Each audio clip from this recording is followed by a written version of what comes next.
Hi, Revive fam. Welcome back to another chat. Now, today we're doing something just a little different, still in alignment with the Kingdom Agenda series. But today I want to share my testimony and what I started to think about as far as when it comes to a title for this. It was the cost of letting go. This is about letting go in order to align with the kingdom agenda, in order to align your life with God's plan for your life. So let's go ahead and hop into today's chat. Now, we've been in a series of kingdom agenda. And as I said, this video, what I'm about to share, coincides with where we've been on understanding and aligning with the kingdom agenda. Because we know that doing life without God, doing life on our own without including Him, without putting Him first, it creates challenges in our life. Not saying that when you do things according to God's plan that it doesn't create challenges, but when you're doing it on your own and you don't include God, it makes life much harder to navigate through. So you may be asking, how does this coincide with the kingdom agenda? And it boils down to one thing. If you don't see yourself the way that God sees you, you will not be able to align with the kingdom agenda, the plans that God has already created for your life. Now, I'm looking down, I'm reading notes because I did have a lot to share, but I'm going to try to stick to a high level share. For the sake of time, I don't want to be on here too long, but I do want to get the points across to help you understand that when it comes to kingdom agenda, we have to let go of things in our lives that are not pushing us towards the plan that God has for our life. So again, I'm doing a high level, but if you want more details, more intricate details, please feel free to purchase my book. It's The Capacity to Love, Freedom to Love After Seasons of Hurt. And it was my testimony of beauty from ashes. And this book can be found on Amazon. I will leave the name of the book and the location where you can purchase in the comment section. But it's a short read. It's not very long, but it digs into a deeper read of how things happen in my life, what I faced, the challenges I faced, but most importantly, the instructions on how I became free, how I didn't hold on to the hurt. Now, I held on to it for over a decade, but this book helps you and gives you instructions on how to become free and how to have the capacity to love and to be loved after you've experienced seasons, a life of hurts and pains. So, letting go. Now, I didn't realize how bad things were in my life until I realized how bad things were. And you're probably like, what does that mean? You didn't realize how bad things were until you realized how bad things were. And that's exactly what I mean. I had gotten to a place where I could not see clearly. I had blinders on. I was living in a place where I didn't see myself the way God saw me. I was living each day like many of us. We go every day living, doing what we have to do. But I was hurting inside. But I was able to save face and do everything I needed to do to make sure that things happened, that life moved on, that each day I did what I was supposed to do, but hurting inside. And I did not realize how bad things were until I got honest with myself. That's the first step. I had to get honest with myself. I couldn't pretend anymore. I couldn't try to convince myself that, oh, it's going to be okay. Just keep doing what you're doing. I couldn't keep going on autopilot. I had to get to a point where I looked in the mirror, I got honest, and I faced what was going on with me. And it was then when I realized that somewhere in life, I lost me. And the reason I lost me was because I lost God. I lost him. Now, God never let me go. Let's get that. Let's put that out. God never let me go. But as each day passed, I became accustomed to doing me, catering to my desires. It was all about what I wanted, how I felt, just self-gratification. And as I did, I was going in a direction that took me further and further away from God. And the more distance I created, the further I was from his heart, which meant I could no longer see myself the way he saw me. I couldn't see that anymore. I saw myself through my eyes. Now remember, my vision was blurry. I couldn't see clearly. So I'm looking at myself through a dirty lens of what I look like. But not only that, I was looking at myself even through how others perceived me. So I wasn't looking from a clean view.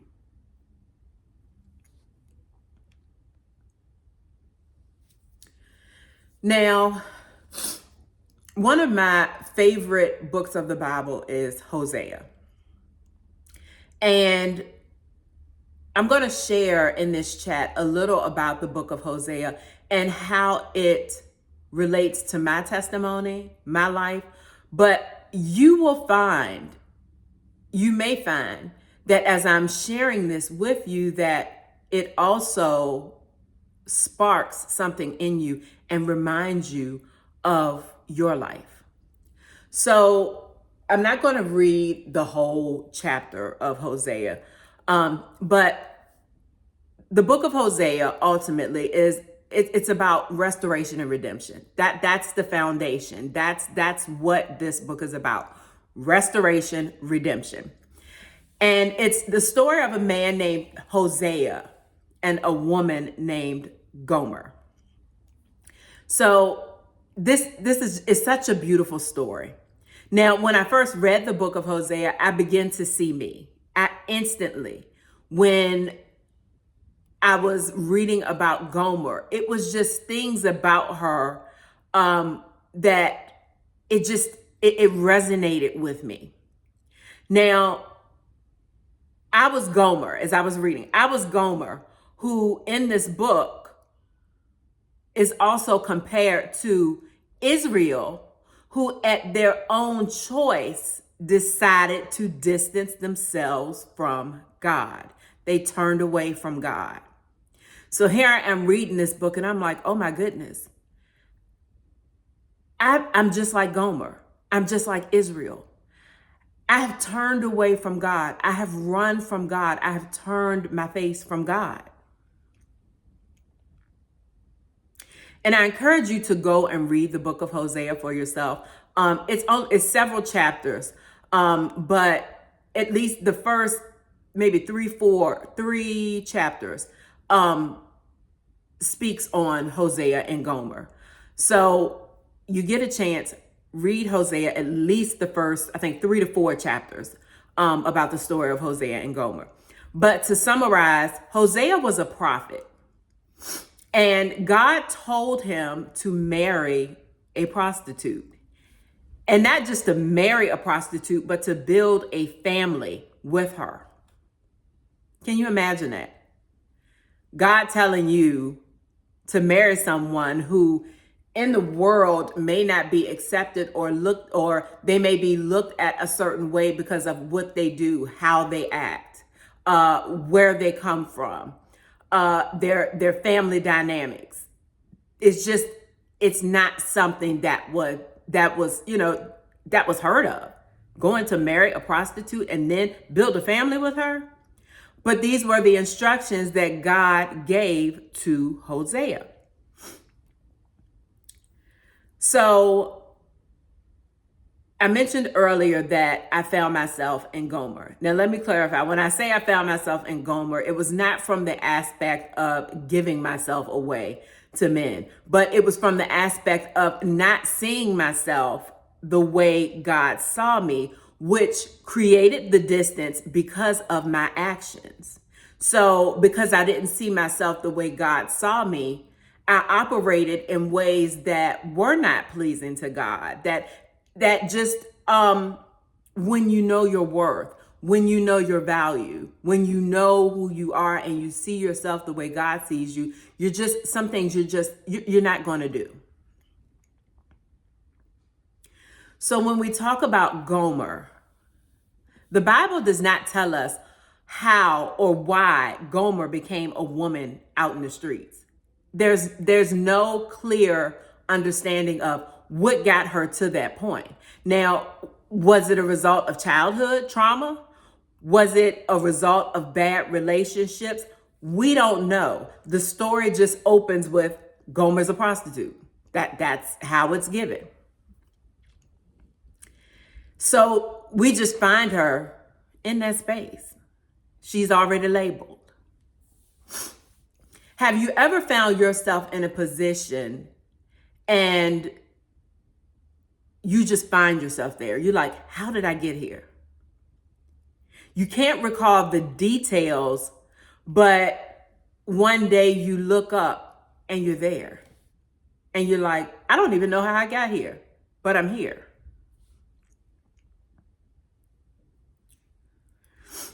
So again, we don't know why. We don't know what caused Gomer to begin prostitution and selling herself. But like Gomer, I felt myself in that place where I was prostituting my purpose for self-desires. Get that? The place I was in over a decade, I was prostituting myself for my own self-desires. I was selling myself to the devil for personal gain to please my flesh. Now, get this. My desires at the time were based on how I saw me. My desires weren't based on how God saw me. So, because of how I saw myself, there were things that I accepted, actions that I did because I didn't have that connection, that I detached and I turned my face from God. So when I turned my face, I couldn't see myself. I couldn't see him and see how he saw me. So the actions that I did not reflect the true me. It reflected another me.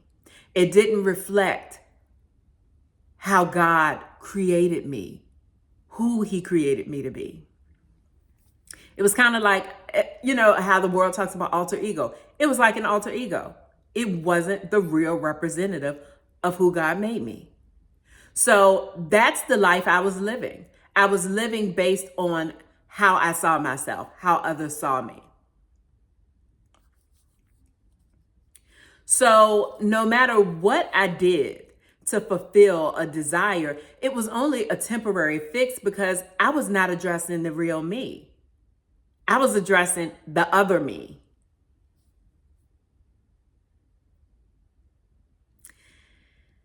I was addressing the me that I became from holding on to hurt.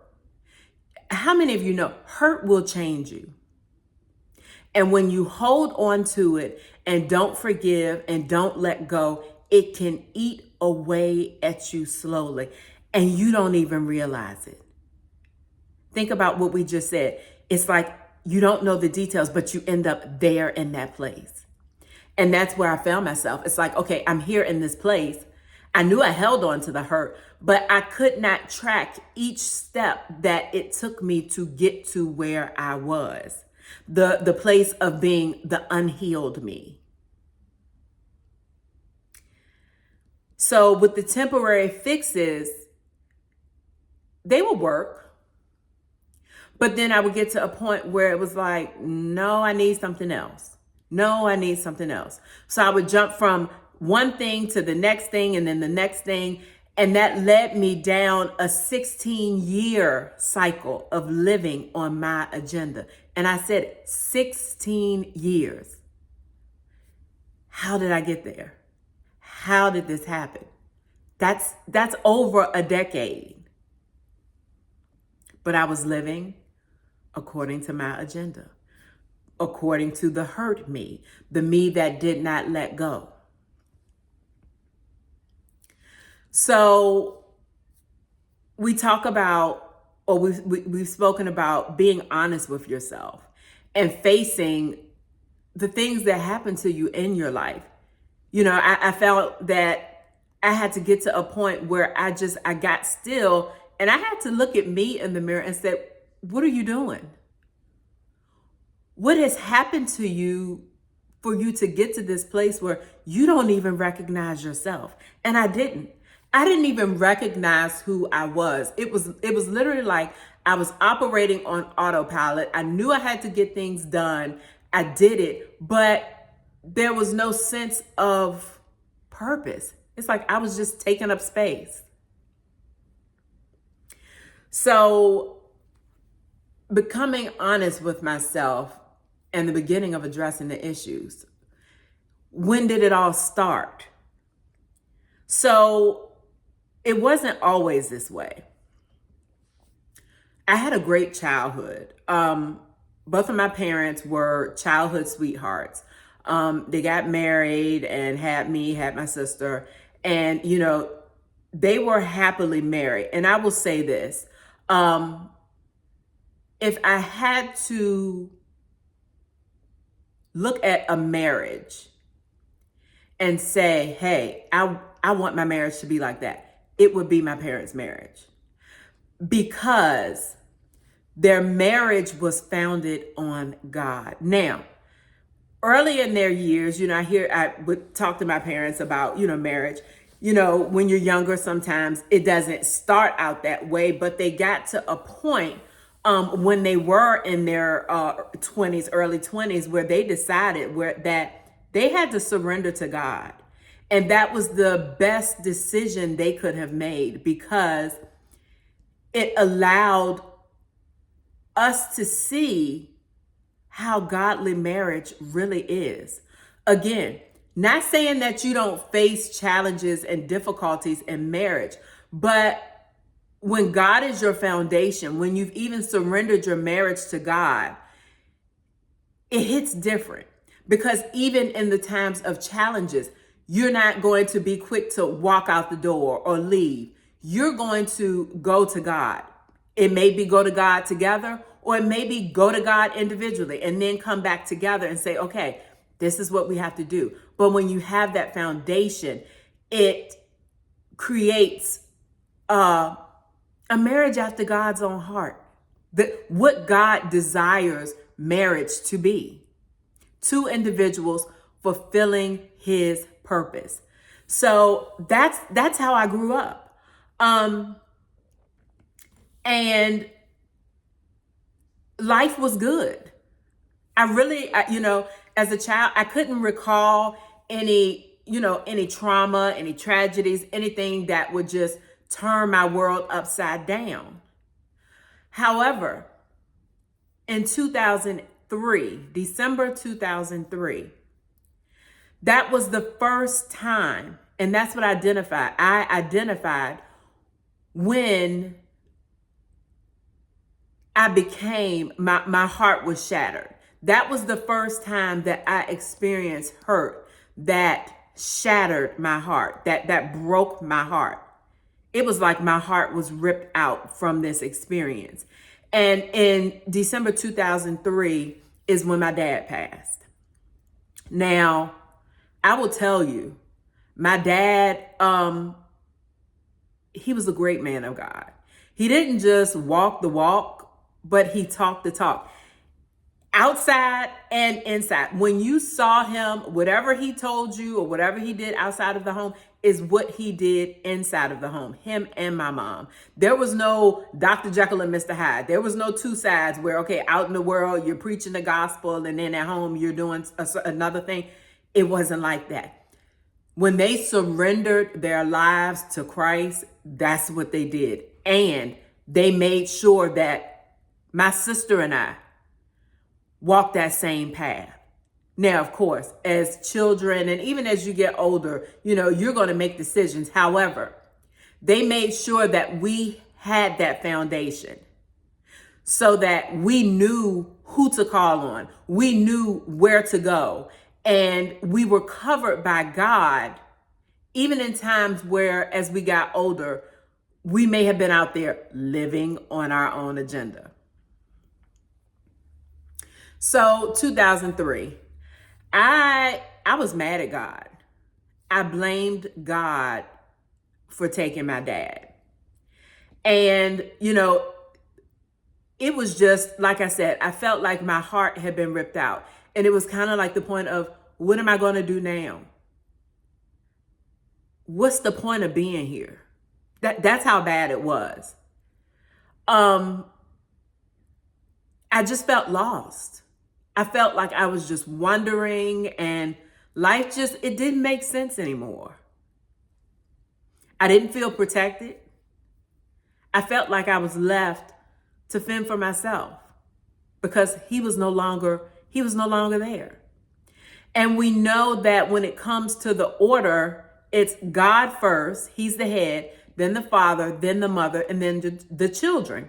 And we know that the man is the covering for his family. And it was like at that point, physically, there was no covering. Now, of course, God was the head, but I mean like every day, physically, we lost our covering. And that did something, not just to me, but our family dynamic as a whole.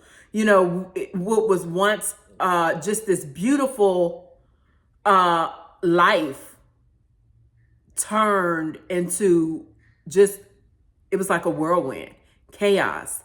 I can't even describe how it felt. Just like all I can say is unprotected, vulnerable. So I went for years where I wanted nothing to do with God. Yet, get this though, to save face, I still attended church on Sundays. Now, I didn't go every Sunday, but I went to church just enough to say, oh yeah, I go to church. Now, why did I go? Because again, remember, it was the perception of how others saw me and how I saw myself. Well, I knew, you know what, if you don't go to church, you really gonna you've already distanced yourself, but at least try to make it look like, that you do, God. And that was my way of thinking, to make it look good. And, even when it comes to how others saw me, my dad was a preacher and we grew up in the church. And again, our home was founded on God. So, I was thinking, okay, that's all people need to see. Monika has gone rogue, stopped going to church. She's out there. Just the perception of how people saw me is what I thought. And that's why I continue to go to church. Plus, I'll say this. We were used to going, so it became a part of my lifestyle. And not going felt weird. It felt weird. So even though and get this, even though I was angry with God, I still went to church. How does that sound? All I can say is thank God for his unconditional love. Because I'm sitting in the church feeling some kind of way about God, but yet he loves me that much to look past all the baggage, all the drama, all of my emotions, all of my feelings. He still loved me.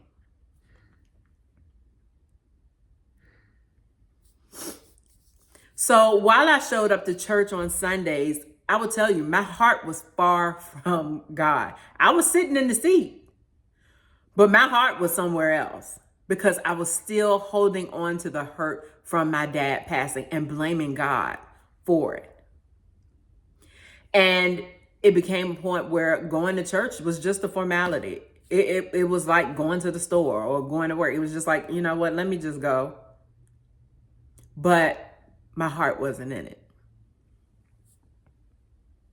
So from 2003 to 2019, that was 16 years.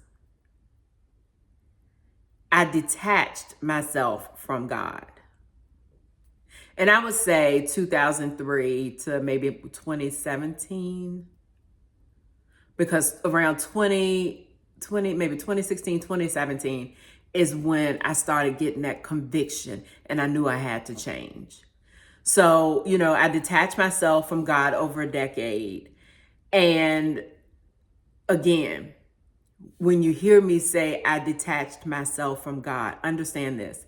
It was my choice to detach. God gives us choices, but even in our choices, his grace still keeps us. And it was my choice to detach from him. He never let go of me. Never.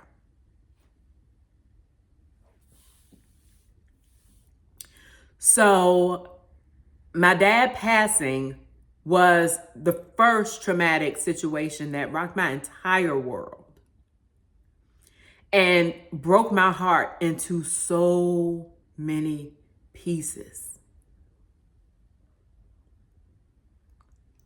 So here I am, broken heart, living day to day. People still thinking everything is fine based on me saving face, putting on that mask and doing what I got to do, but inside broken. And, life goes on. I found myself dating people that I should not have been entertaining because I was trying to fill the void. I was trying to fill that void of not feeling protected. I was trying to fill that void of being loved. That feeling of being wanted. That feeling of having someone to be there for you. Somebody you could call on and without a doubt, they got you. I was missing that. So I began just dating different people and entertaining people and things that I should not have been entertaining. I was trying to fix it myself. I was trying to self-treat my brokenness. So we fast forward to 2008. So keep in mind, already broken from my dad passing. So then we fast forward. That was 2003, December 2003. So we fast forward to 2008. So in 2008, January 2008, I got married. And let me make this clear. As I'm speaking from my perspective, from my experience in my marriage. Now, I will say this when it comes to marriage. I never included God, never included him in the marriage until I started encountering problems. Never asked God if this is you. Never said, God, is this part of your plan? Never consulted him. Just went full in. And I know, had I gone to God first, I would have known that, number one, I needed more time to heal. Because again, I had blinders on. I couldn't see clearly.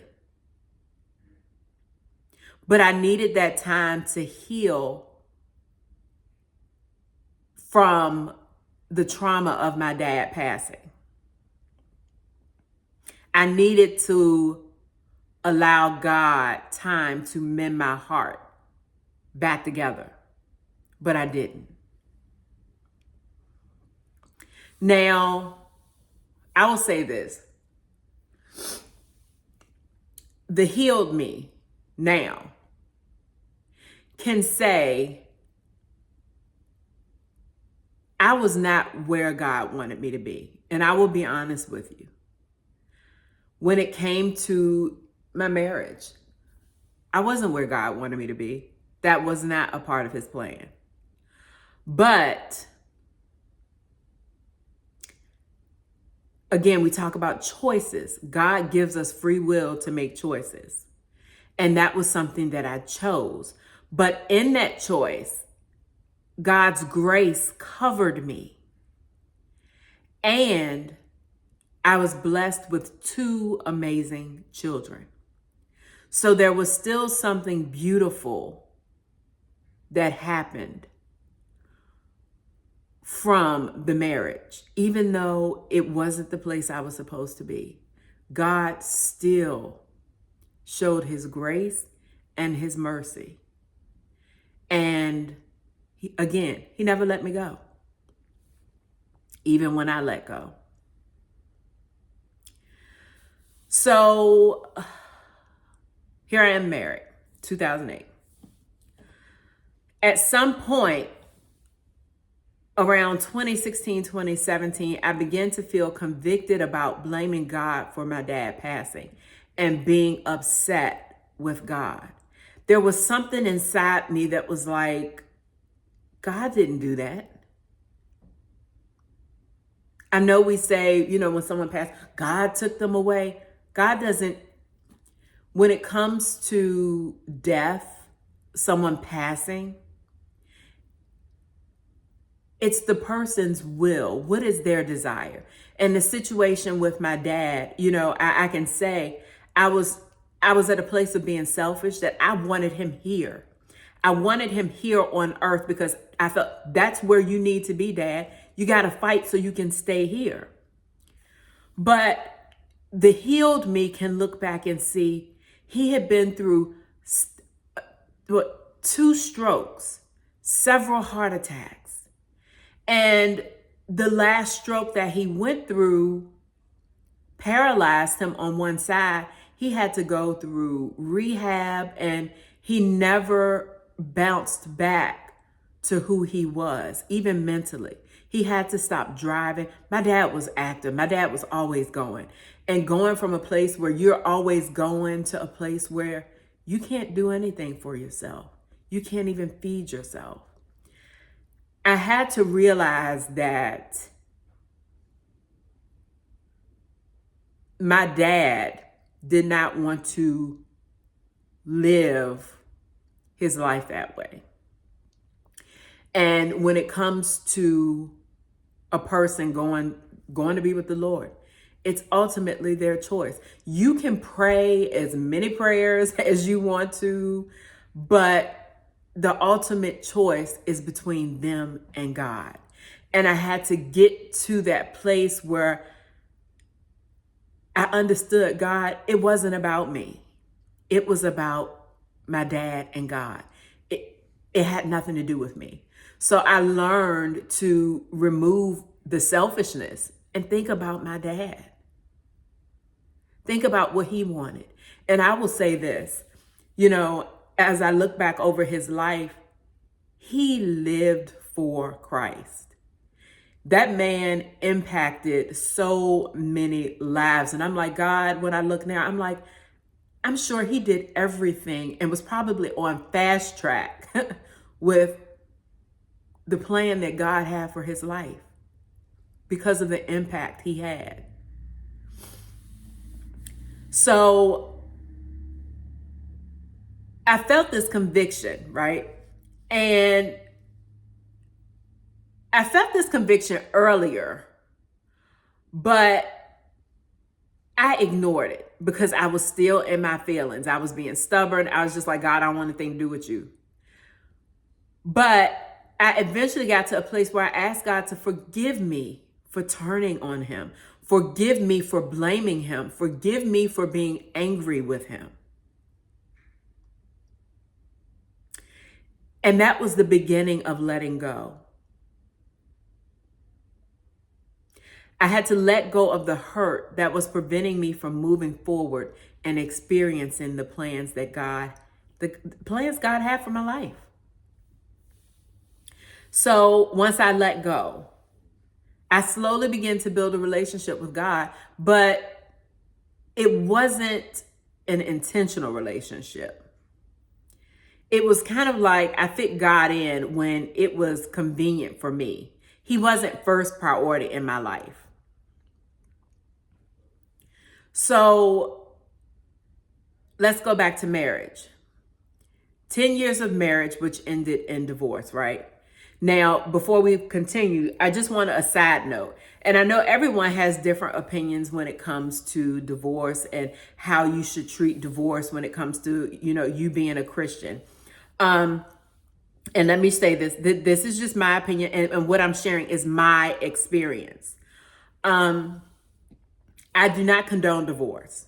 But if you're in a situation that is life-threatening, whether it's physically or mentally, it is best to first go to God and seek out wisdom from God and seek out your options, because you being hurt is not a part of God's plan for you.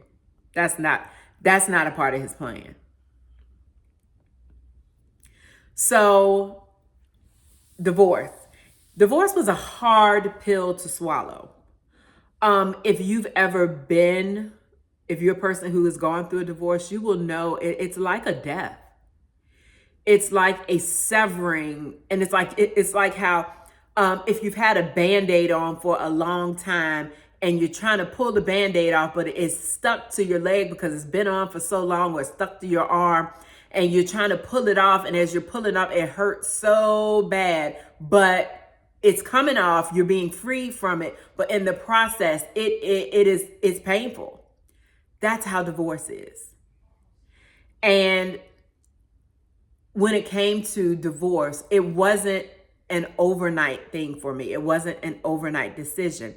And it was a decision that I had to go to God about and seek him for months, probably almost a year. It was between me and God. And the hardest thing was thinking, how will my kids handle this? That was the first question. How are my kids going to deal with this? Because they're used to having both parents in the house. How are they going to deal with this? What will people say? What will they think? How will I adapt financially? It's so many factors when it comes to divorce that you have to consider. And when you're in a place where you're used to being with someone, that was 10 years. So, there was a level of comfortability, and that made it hard to make the choice, which is another reason why I had to fully trust God. I had to get to a place where I drowned out the noise, drowned out everything around me so I could hear clearly from him, because I didn't want to do something based on my own emotions or feelings. We know these days people are quick to get a divorce over small things. Oh, you left the toothpaste out, or you put the toilet tissue the wrong way. You didn't take out the trash. People are so quick to jump to divorce. But in my situation, it wasn't that. So I had to make sure that what I did was approved by God. It was okay in his eyes to move into a new space. So I prayed and fasted because I needed answers. I didn't pray and fast just one time. When I tell you I prayed, I fasted, I prayed, I fasted, because I needed to know what to do. I needed answers. God, do you want me to stay because you're going to work this out? And, or do you want me to go? And it was like, by this time, my relationship with God had gotten a little stronger. I was still building relationship with him, but it was closer than it had been before. So, my prayer was, God, show me what to do. Whatever you want me to do. If you want me to stay, I will stay. Because I know if you're asking me to stay, that means you're working things out. You're doing things that I don't know about. So if that's what you require of me, that's what I'm going to do. But if you say go, I'll go. It won't be easy. It will be a change. But I know in any event, whatever you tell me to do, you're going to take care of me and my children.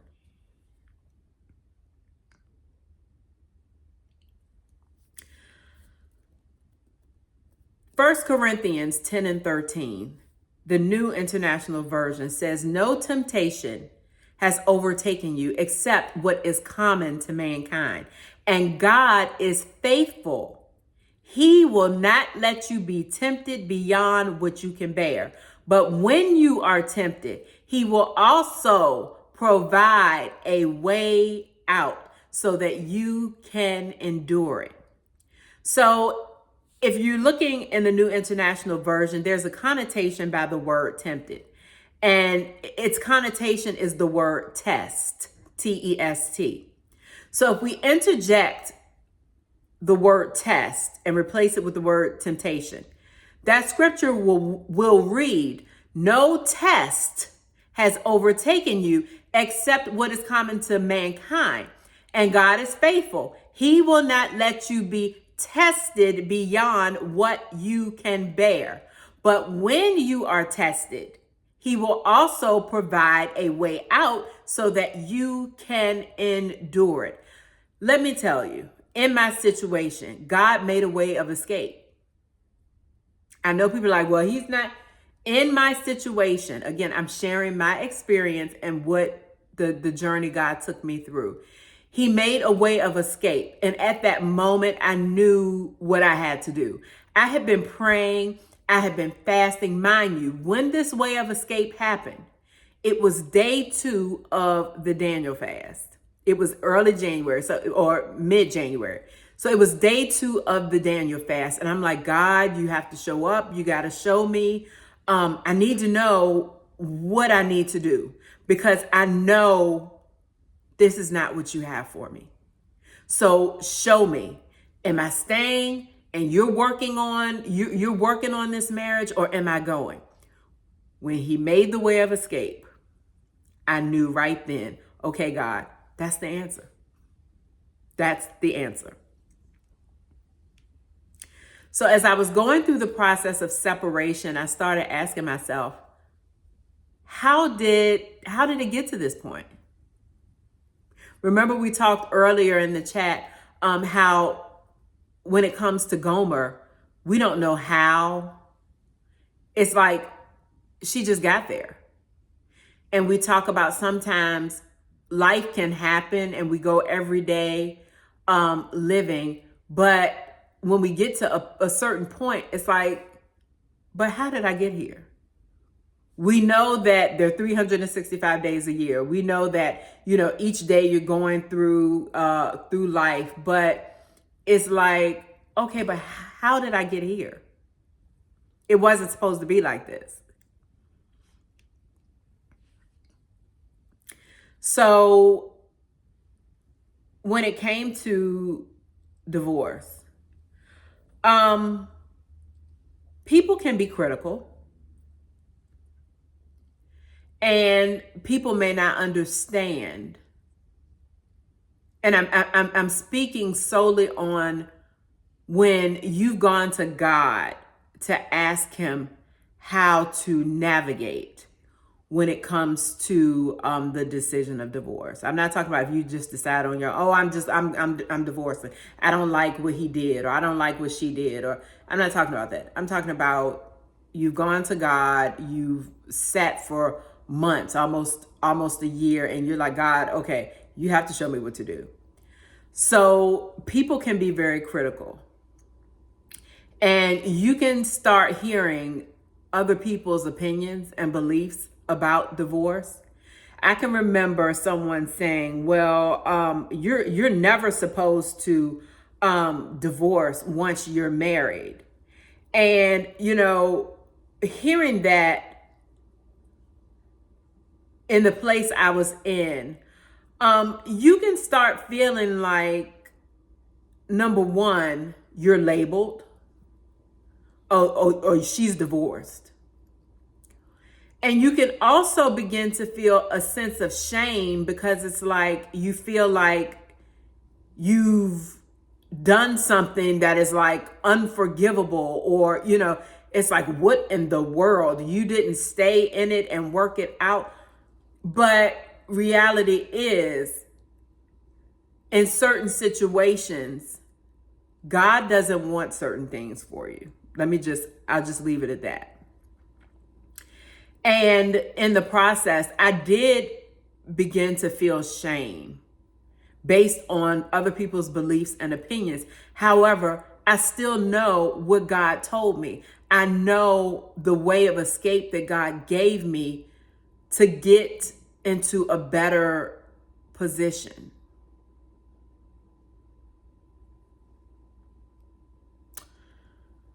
And let me say this.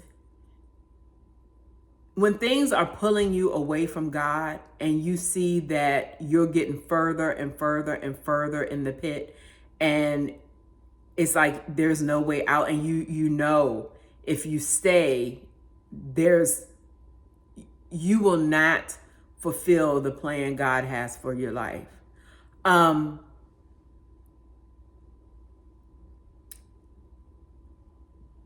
It's a place where you can't stay. Again, we talk about foundation. The foundation I had growing up as a child, foundation was always Christ. And even in that place where, I was rebuilding relationship back with Christ, I knew that God had plans for my life. And I knew what was and what was not the plan He had. So God had to heal me from the feelings of shame. And I can remember in that process, He brought me to Mark 10:9. And it says, therefore, what God has joined together, let no one separate. And I remember reading that, and I'm like, God, what are you trying to say? And He began to share with me that in this scripture, what the key words, what God has joined, what God has joined. And He began to share with me, I didn't join that. You never included me. You never asked me. You joined it. I didn't join it. The union was based on self-desires. It wasn't based on God saying, yeah, this is it. This is the plan I have for you. Go ahead. So God did not join my marriage. Now, let me clarify, because I know people are going to be like, oh, so what is that? What are you saying? If God didn't join it, does that mean I can leave? That's not what I'm saying. I'm not saying that if you do not initially include God before marriage, that you don't have a good marriage or that you should leave. That's not what I'm saying. Again, that's not what I'm saying. But what I will say is, if you did not include God, include Him now. If you've never made the decision to include God in your marriage, I don't care if it's been 5, 10, 30 years. It's never late to invite God into your marriage. And you just say, God, we did not include you before, but we ask for your forgiveness and we invite you into our marriage to guide us today.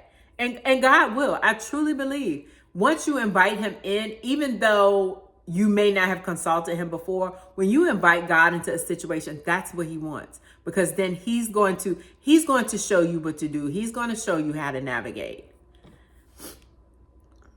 So 10 years of marriage, which led to divorce. So understand, first traumatic situation, dad passing, left me broken. Then here we have a second traumatic experience, left me broken. So I was still dealing with the brokenness from my dad passing. So now my heart wasn't just partially shattered. My heart was broken in many pieces, and I found myself again, I felt lost and unprotected. It's like, once again, here we go again. I'm lost, I'm unprotected, but now I have 2 babies.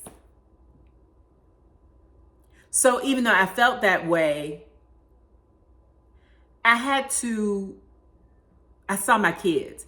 And I'm like, I'm not going to let them down. It doesn't matter how I feel, what I'm going through. I'm suck it up and I'm gonna go through it. Now, was that the best way to go? No, because we have to be healed and healthy to take care of our responsibilities. So I started off with that mode, but then I will tell you, I did go to counseling because I needed help understanding and working things out so that I could be the best mom, the best version of me for them. But in addition to counseling, I went to God.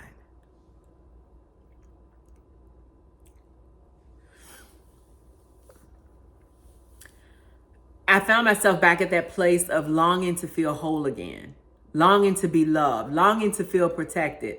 And, it took, even the divorce, it took me back to that place where I felt vulnerable. I missed my dad.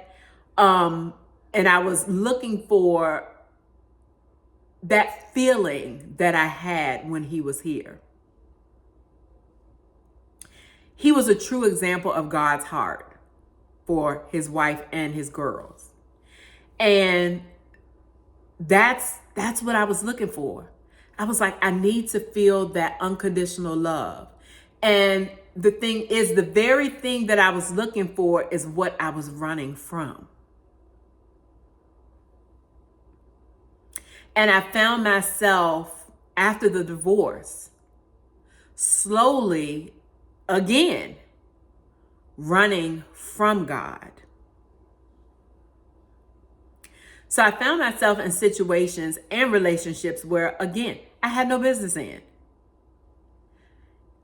It's funny how when you're in a space where you're broken, even the enemy knows who to send your way. And I'm not saying the individuals are the devil, but the enemy knows what to bring to you in order to, it's like he's very slick with how he maneuvers. And he will bring things your way that you think is what you need, but in honesty, it's not what you need. It's the farthest from what you need. And then you find yourself in a place where you're like, again, how did I get here? So have you ever found yourself, and I can remember, have you ever found yourself at a place where you look back and say, well, what in the world was I thinking?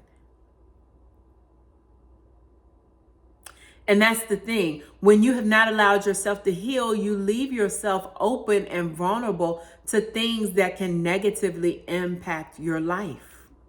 And that's where I was when I talk about the protection. I can always remember that choices I made, whether, important decisions, I was always able to go to my dad, my mom and my dad. But it was something about going to my dad where, it was like he was straight to the point, broke it down, gave options, consider this, sweetheart, look at this. And it was like I had that protection when it came to life. And again, I found myself in the situation during the divorce where I felt like I didn't have that protection. Of course, God was there, but I was looking for that. Would I experience when my dad was physically here on earth?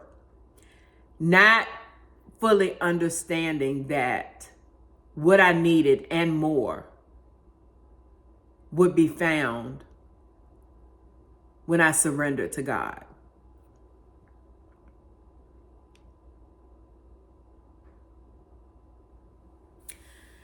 So we talk about hurt. Think about an open wound. If you don't address the wound by cleaning it, what happens? If you don't clean it, if you don't cover it with a bandage, what happens? It can become infected. You open yourself up for infection. If you have a deep wound and you just let it sit, you don't address it, you don't put peroxide, antibiotic cream, or depending how deep the wound is, you don't go to the hospital to get it looked after. No bandage, it's just you letting it just all hang out. It can become infected. And you're setting yourself up for infection that can lead to something else.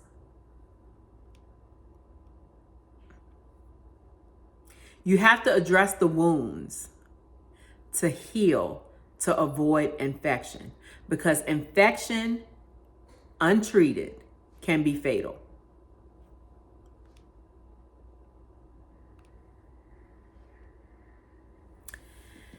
So those of you who are probably 30 plus will understand what I'm about to say. So have you ever been lost in a car before GPS, before Siri, before Google Maps? Have you ever been lost in a car? You're driving around and you're trying to find some place that, you're trying to get to, but you're lost. And you find yourself driving around in circles, just wondering. It's like, okay, I'm lost. I don't know where I am, but I'm just driving around. And that was me in life. After the divorce or in that process, I was wondering. Every day, I wondered. I was living. I was functioning. But I was wondering. I was lost. No sense of purpose. Couldn't see myself clearly. I was wondering. I was trying to find happiness, love, peace, and a sense of purpose. As I wondered, that's what I was looking for. And when I talk about being lost, pre-GPS, iPhone, all that, back in the day, what would you do? If you were trying to find a place and you were lost, what would you do? You would probably stop someone on the street or pull up to a store or a gas station and ask for directions. Ask, okay, am I going in the right direction? Am I close by? Where am I? Where do I need to go? So the thing is, when you were lost, you would stop and ask for directions back in the day. So when I became honest with myself and realized that I was lost, that was the first step to finding me in this second traumatic experience. I can remember sitting on the floor, stretched out across the seat of a brown recliner in my family room. And I was crying out to God and making the decision to surrender my life to Him. I was at the point, I'm like, God, I'm done. I can't do this anymore. I've wandered too long. I cannot hold on to this hurt. I cannot continue operating this way. If not, I will lose my mind. I will lose it. And again, remember, I had 2 babies to think about. I could not let myself get to that point where I just slipped. I couldn't do it. I couldn't do it for them, and I couldn't do it for me. So I found myself again letting go, surrendering to God, letting go of the hurt that was preventing me from moving forward and experiencing the plans God has for me. So I want you to go back to Gomer. Hosea 2:14 and 15, the NIV version. Therefore, I am now going to allure her. I will lead her into the wilderness and speak tenderly to her. Something about that verse. There I will give her back her vineyards and will make the valley of Achor a door of hope. There she will respond as in the days of her youth, as in the day she came up out of Egypt. That night, when I was stretched out across the recliner, that night I asked for directions. I asked God to get me out of the dark place I was in and to collect all of the shattered pieces of my heart and put them back together. And he began to speak to me tenderly. That part. He just loved on me like I've never felt that kind of love before, even from my dad. And that love was awesome.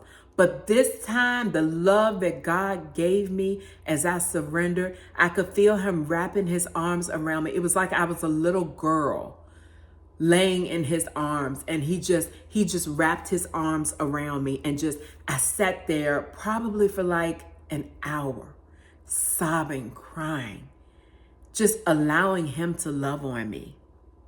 And the thing was, even though I did all of that, turning my back on God, being angry with God, at this moment, he loved me.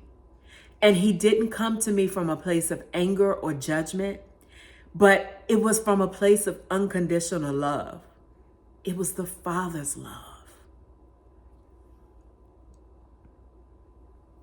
When I cried out to God and asked God to get me out of that situation, because I knew he had better for me, that was the turning point where I started to see myself the way God saw me. God began to restore me back to who he created me to be. I could see the light. I could see hope. Let's go back to Hosea 2:14 and 15. I will lead her into the wilderness and speak tenderly to her. There I will give her back her vineyards and will make the valley of Achor a door of hope. I began to have hope again. Now, the process was not easy. I'll tell you that. It wasn't easy, nor did it happen overnight. This was a journey. And there were times when I didn't get it right. But God knew my heart. And this time, when I wasn't aligned, I really didn't know it. I wasn't aware because I had blinders on. My vision wasn't clear. But this time I could see clear. So when I wasn't aligned, I knew it because there was a strong conviction that I could not ignore. I could not go like I used to before and ignore it. This time I had to turn to God. I had the desire to please God, not myself. It wasn't about me anymore. It was about the kingdom agenda. God, what do you want for me? What is it that you want? What do you need me to do? What do you want me to do? So when I talk about the process was not easy and it didn't happen overnight, the process started the tugging began 2018. When I said this was like my rebirth. 2018, the tugging started, but it was November 2019 that was when I found myself in that brown recliner in my family room. November 2019. That's when it started. And here we are, 2024. So it wasn't an overnight thing. Everybody's healing process looks different. So we can't look at one person and say, oh, well, this will happen with me. You just have to trust the process and allow God to do what he's going to do. When you surrender, that's part of the surrender. God, I don't know how this healing journey is going to look like. I don't know what it's going to look like, but I trust you and I stay connected to you. I will not let go of you. So I was talking about not always getting it right. I'll share one quick story with you. We're almost finished, but I'll share a quick story with you about not always getting it right. So when it comes to when trauma happens, when things in your life happen, pay attention to what the enemy brings when you go through difficult situations. For me, I knew it was always men. So whenever I would go through something traumatic, there were always relationships. There were always men that would come around, or, I would meet or something like that. And that's another thing. Identify what the enemy uses, so that even, if you experience something else in life, when that thing comes around, when you're at the point where you're healed, you can identify, we're not doing this again, devil. I already know, I know what you try to use to bait me in, to get back off a track. And we're not going for that. So identify what the enemy uses. He's not that clever. So he's going to use the same thing. It may come in a different package, but he will use the same thing, same spirit, to try to bait you back into falling out of and detaching from God. So with me, it was always men. It was relationships. And I can remember even in the process, we moved to Texas, and by this point it was 2021. So I'd already been in my journey of healing 2019, and we moved to Texas in 2021. So 2021, I'm like, okay, God, I'm, making sure I'm following his plan. And, even that was a process, letting people go and just being one-on-one with God. And in the journey, God told me, I don't want you dating. I don't want you to have any relationships with no man, no relationships at all. It's just you and me. And I moved here in 2021 in Texas. And here we go. I met a guy, very cool guy, nice guy, helpful, just great guy. And, we started talking on the phone and, became good friends. And, before you know it, he's texting me and we're talking on the phone every day. And it's like, okay, what's going on? And, he came to hang up my TV on the wall at my home, and, really good guy. But one night I was laying in the bed and I'm like, God, so what's up with this person? And God said, what are you doing? I told you, no dating. I don't care how good it is. I told you, it's just me and you. You got to let that go. So what did I do? I let it go. I had to let it go. So God had given me instructions, no dating. And I recognized that what the enemy again was doing, and not that the individual was bad, because he was a good person, but the enemy was trying to bait me in again to enter into a relationship with someone after God he specifically told me, no dating. In this journey of your healing, of you getting back to where I need you to be, there is no dating. The next man that you will date will be your husband. And I had to stick to that. So the journey, sometimes you will mess up, but that doesn't stop God from continuing to align you. You identify it and you put it to the side and you keep moving. God, okay, I'm going to let this go. We talk about letting go. I'm going to let this go and I'm going to turn to you. I'm going to do exactly what you've instructed me to do. So on this leg of the journey of letting go, it was different. It wasn't about just going to church on Sunday. It wasn't about doing just enough to convince myself that I was good with God. It was about having a relationship with Jesus Christ, and not just having a relationship, but honoring him, valuing him, respecting him. This time was different. It wasn't a formality.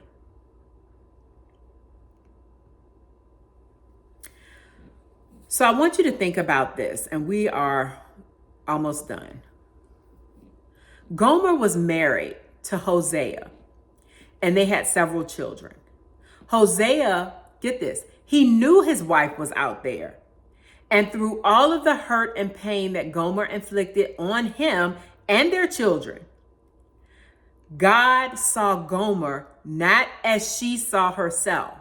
Because, if she was giving herself to different men, she didn't know her worth. She didn't know her value. But God saw Gomer not as she saw herself, not as others saw her, but for who he created her to be. That's how God always saw her.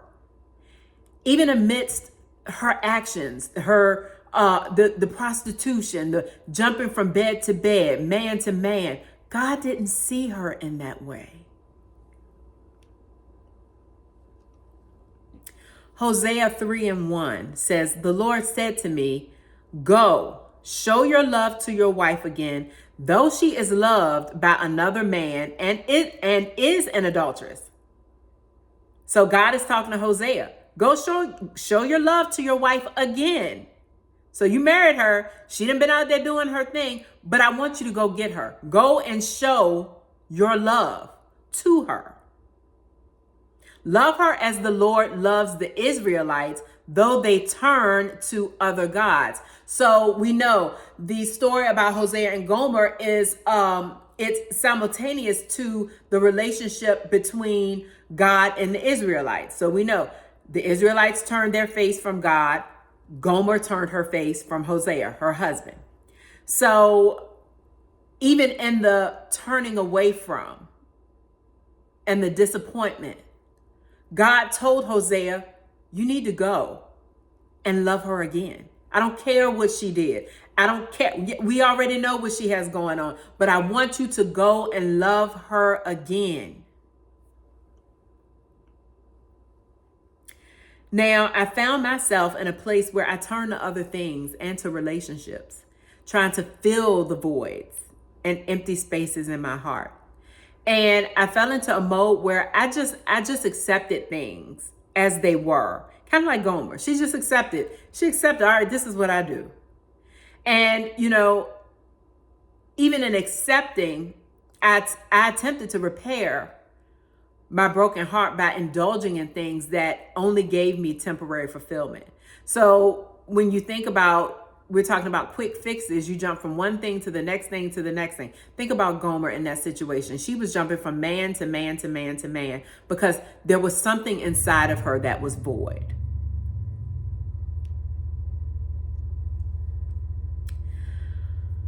So as I continued indulging in things that only gave temporary fulfillment, in spite of me running from God, He showed me unconditional love. God showed me the love that he showed the Israelites when they turned from God, and the love that Hosea showed Gomer when she turned from him. And that love, that was the love that allowed me to get to where I am now. That love was the love that allowed me to see myself, not from the blurred vision of my eyes, not from the perspective and the thoughts of how others saw me, but that love is how I begin to see myself the way God saw me. Now, when we talk about the redemption story, and restoration story with Hosea and Gomer. The ending of the story with Hosea and Gomer ends with Gomer going back home to her husband Hosea. And she returned back to where she belonged. She went back home. Hosea 3:2-3 says, "So I brought her for 15 shekels of silver and about a homer and a lethech of barley. Then I told her, Gomer, you are to live with me many days. You must not be a prostitute or be intimate with any man, and I will behave the same way towards you." So Hosea went and got his wife. He did what God instructed him. Go love her again. So he went and got his wife, and he told her, you're not that prostitution, jumping from man to man. You're not doing that anymore. That is not what we're doing. You are to live with me many days. You must not be a prostitute or be intimate with any man, and I will behave the same way towards you. Nothing else is mentioned about Gomer after this. But we can conclude that she came to a place where she surrendered. Hosea went to get her. She was tired of doing what she was doing. She was tired of giving herself away from man to man to man to man just to experience temporary fixes. She was done. And we can conclude that she surrendered and made the choice to return to real love and to the plan that God had for her life. Hosea did not wake up one day and say, oh, I think I'll marry a prostitute. God told Hosea, go marry a promiscuous woman and have children with her. We don't always understand God's plan. We don't always understand why things happen, why we're in situations that we're in. But Hosea marrying Gomer was God's plan. Remember, God instructed him, go and marry Gomer. God knew what she was going through. But God's plan for Gomer was restoration and redemption from the life she lived, the life of promiscuity. And Gomer had to let go. God's plan was for Gomer to experience his unconditional love for her through Hosea.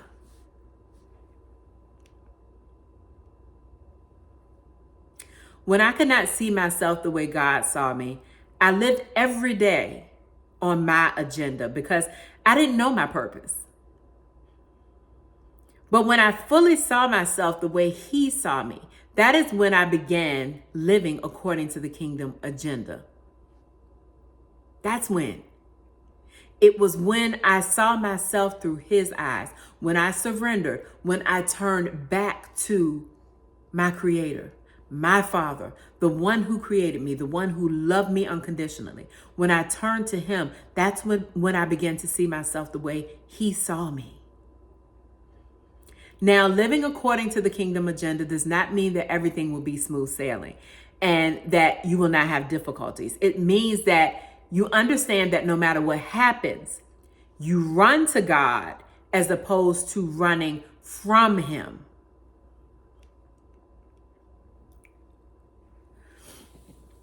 So we talked about the two traumatic situations in my life.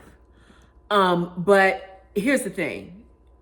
When we talk about difficulties, even after you surrender your life to God, and you're walking out the plan he has for you, difficulties and other traumas will come. That's why it's important to build relationship and to understand the foundation and to hold on to God in life, seeking him first in everything. Because even though I went through those two traumatic situations, even after years after going through that process of healing, I experienced a third traumatic experience. So March 25th of last year, I lost my mom. My mom passed. She went to heaven. And I will tell you, I was crushed when my dad passed. But my mom, if you know, you know. Something about mamas. My mom was the heart of our family. She was the nurturer. She was the cheerleader, the counselor, the go-to for everything. I can never recall a time when she was never there. She was always there for everything. And it wasn't that she was always there just for us, but even for her grandchildren. My mom was always there. She was always showing up. So at this point, I really had to hold tight to God, because if not, I would have found myself back in a space where God brought me from, where He healed me. The first two situations, specifically the first, when my dad passed, I ran from God. I shut down. I didn't want anything to do with God. But with my mom, I didn't do that, because I remembered the space I was in and the difficulties that I faced when I ran from God. So in this instance, I ran to Him. And I promised my mom that I would never turn from God. And I know she saw how I was affected from my dad passing. A mother feels the pains of her children. Even when her children don't say anything, a mother knows. And I know my mom knew. She knew the struggles. I know God showed her everything that I was going through. But about an hour before she left this earth, I made a promise to her that I would never let go of God. I couldn't do it, because at this point, I could see both of my parents rooting for us to continue the race, to continue going strong, because they were okay. And I made that promise to her, and I have never let go of God. I've never let go since. Because I allowed God to heal me from things I was holding on to in prior seasons, I was able to see clearly. Even as painful as it was to see a piece of my mom go day by day, I grabbed a hold to God as tightly as I could. But I'm still holding on to Him. I'm not letting go. I knew that God loved me back to how He saw me, and that I could not go back to how things were. I could remember how I felt back then, and I was not going back to that. God had delivered me from too much to go back to not seeing myself the way He saw me. If you take a look at the thumbnail for this video, you will see the me in 2019 versus me in 2024. You look different when you live according to your agenda versus the kingdom agenda. When you live according to God's agenda, it frees you from so many things. Allowing God to heal you, to speak to you tenderly, to show you how He sees you and who He created you to be is necessary if you want to move forward and live the life God planned for you. Holding on to things and people that damage your life prevents you from being your best. And if I could compare it to something, I would compare it to mold. If you don't treat mold when you see it, what happens? It just covers everything. And depending on how long it goes unaddressed, you may not be able to identify the object in its clean state because it's just covered with all of this bacteria and toxic stuff. So healing, addressing, and being honest is so important when it comes to seeing yourself the way God sees you. And remember this, just because something is broken doesn't mean that it can't be fixed. My heart was broken. 3 traumatic situations. My heart was broken. But even in that, God, He redeemed me. He restored my heart. He made me whole. And God wants to make you whole. He wants you to live a fulfilled life on earth. But the only way to do this is by letting go of past hurt. Letting go of people and things that are presently causing hurt. Connecting to God. So you got to surrender, let go, connect to God, making the decision to surrender your life to Him, which means, God, what are your plans? You're giving up your plans, your desires for His plans. You're going to Him first. God, what do you want? And being intentional about and honoring your relationship with Him. When we talk about the fear of God, it's not that, oh, I'm scared. It's reverence. You revere God. You honor Him so much that you honestly care about what He thinks about your life and about you. I had to surrender. Living according to the kingdom agenda is about surrendering every part of your life. You surrender your thoughts, your plans, your ideas for His thoughts, His plans, and His ideas. So you move you out of the way and you seek Him. If you're holding on to hurts from past or present, and no matter what you do, your relief seems to only be temporary fixes, surrender to God and let Him talk to you tenderly. Let Him love you back to life and let Him allow you to see yourself the way He sees you. You have to let go if you want to be aligned with the kingdom agenda. So family, I pray that this has blessed you. And it's an encouragement for you to know that you don't have to live a life of feeling broken. That's not God's plan for you. Yes, things can be broken, but broken things can be put back together. And that's what God specializes in. He specializes in putting broken pieces back together. He did it for my life. He can do it for yours. So if you find yourself in a place where you do feel like there's so many pieces, your heart is shattered, take this moment and surrender. Allow God to put you back together again. Family, I love you all. I pray that this blessed you. And until next chat, be blessed.